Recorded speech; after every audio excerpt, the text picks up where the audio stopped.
Hello students, how are you all? I hope you all are doing well. I am Mr. Prithviraj. I am your class 10th physics teacher. Today we will discuss our chemistry, that is chapter number 2, chemical equations. In our last class we have completed so far up to balancing an equation. Today also we will stick up with the same concept, balancing of equation. And here I'll teach you something else, that how to make an equation more informative. Sir, what exactly this word means? This word means that the way we are looking at a paragraph and we are writing equation, the same manner when we are looking at an equation, you can write a paragraph that what all conditions have involved to conduct this particular experiment.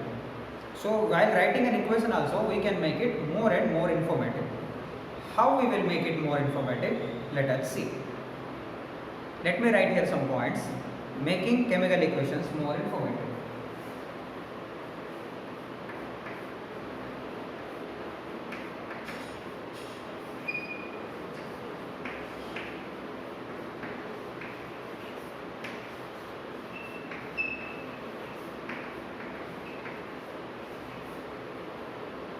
Making chemical equations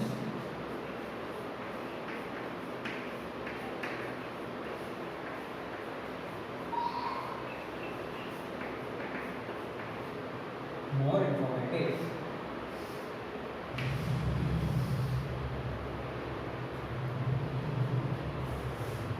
Okay students, how to make equation more informative?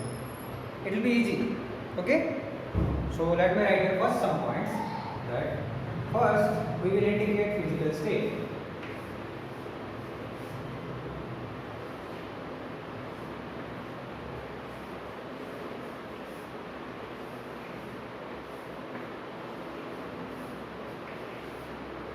And you will see that we have to indicate physical state. First one.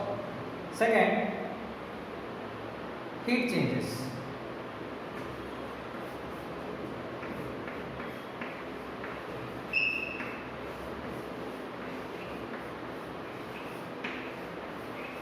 We have to mention heat changes or not.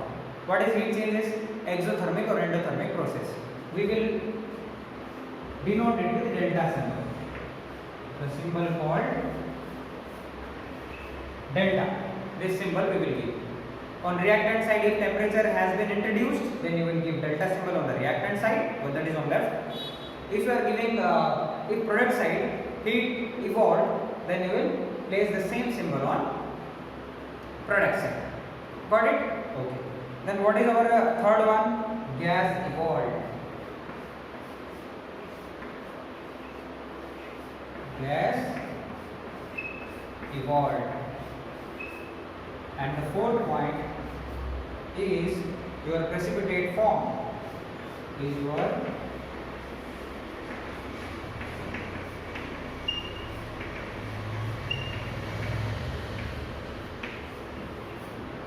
precipitate form. So these are the four things. You don't have to get tensed. I'll explain about each and everything in this class. Okay? Let us make an equation more informative by taking an example. Please remember these four cases, students, whether we are doing it or not. You will see what was our first condition, expressing by physical state. We will express physical state. So let me take an example, that is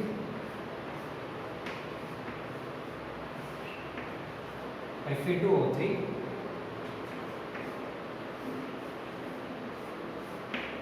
2Al such 2Fe plus Al2O3. Okay students, see, this is our equation, it is given. And what you need to remember, before making an equation more informative, you need to always balance it. The way you can see, it is all balanced. You need to balance it. If you won't balance, it won't work. At first you will balance, then you will go for whatever, like the what you call informative and all. So first condition is to first one expressing its physical state. Fe2O3. What exactly it is? It is solid. Your ferric oxide is a solid compound. So I'll write here in bracket S. I don't know you can see or not. You need to write in bracket S. Okay. Aluminum, again 2 aluminum are solid substances. So again they will write S in the bracket near what? Aluminum. What about Fe? Again students, Fe is your what? Solid compound. So you have written solid, and again aluminum oxide is a solid compound. So you will write here S. So you have represented your what? You have represented all states, physical states involved in this particular product and reactant side are all are solid, solid, solid and solid, right? Next, expressing the heat changes. Expressing the heat changes. This is for first example. Now let me take second example. Second example is your C plus O2 gives CO2. C plus O2 gives rise CO2. Okay. Students, what exactly is C? Carbon? Carbon means carbon related any product. You can say charcoal, you can take wood, you can take an example of your butane, these are all things, okay. So now we will burn a carbon, especially charcoal. It is what? Solid, right? Yes, carbon is solid, right? Okay, we mentioned it. Oxygen is a gas. We will write small g. We will write what, students? Small g. What about carbon dioxide gas, students? Carbon dioxide gas is a gas. I myself am speaking. Say I am writing CO2. It is two other things. If I write CO, then it will be cobalt. So I am writing CO2. Right? It is your carbon dioxide and it is also a gas. Now, question comes for heat changes. Where heat has been changed. That's what we have to see. We need to look after. When combustion process is happening, while combustion process is happening, what you can observe is heat is coming out. You can see this one. When you are burning carbon, you will see carbon dioxide, heat and light. These three things are formed. So here heat is formed. So you will give symbol delta or you will give symbol Q. You will give symbol what? Q. So heat is coming out from this reaction. So this will be called as exothermic reaction. What are the students? This is an exothermic reaction where in the product side heat is yielding. Okay, you are like you can see heat is evolved from nowhere from the reaction. Next example is N2 plus O2 gives rise to NO2. Okay, let me write here something. Here students, N2 is a gas, so I write G. O2 is a gas, I write G. NO2 is a gas, again I write G. But here, while if you need to combine N2 plus O2, you need to give enormous amount of heat. So you will give heat here. So you will write here delta. That means temperature is given. But outside you won't get, product side you won't get any temperature. The NO2 gas which you will get, it is cool. Like it is normal temperature. You won't get extra amount of heat. So here Q has been what? Deducted. It's minus. So you will write this kind of reaction as endothermic.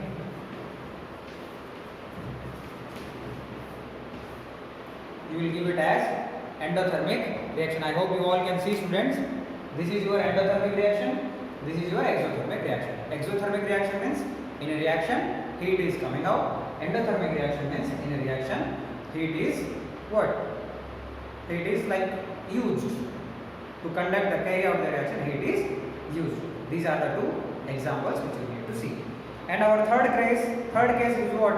Expressing gas evolved, right? Expressing gas is evolved. So I'll look up the third one. I'll erase this one. Third and fourth I'll do here.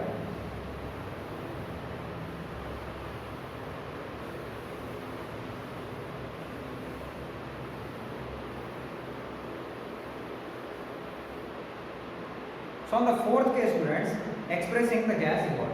How? Let me take an example. If a gas is involved in a reaction, it is denoted by an upward arrow.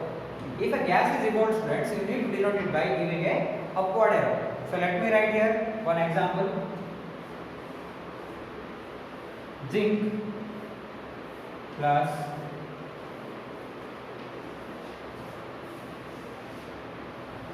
H2SO4 gives us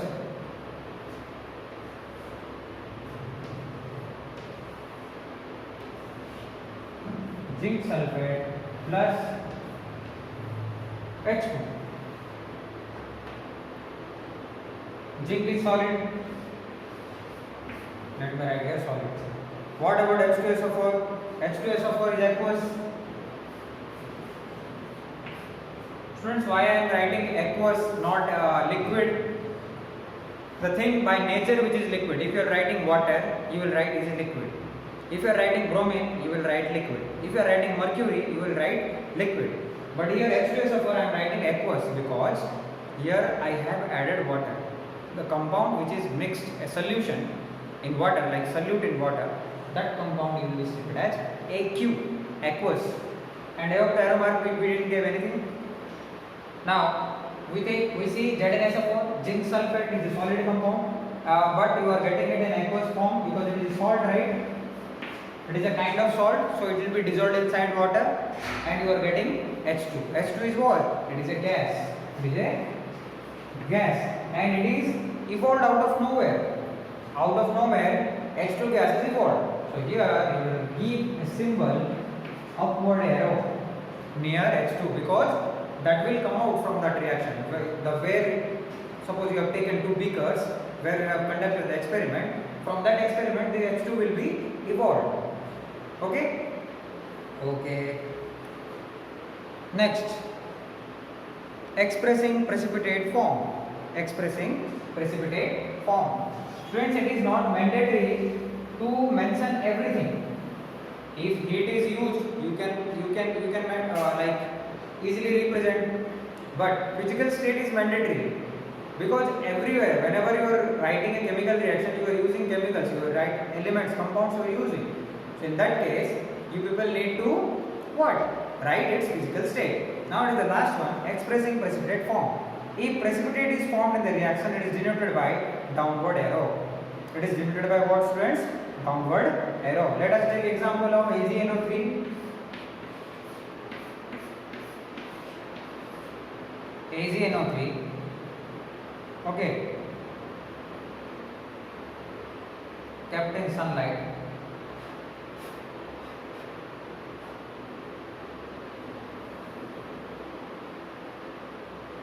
Okay.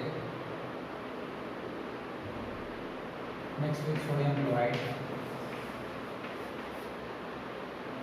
What you are getting? Follow a particular book. You are getting AgCl plus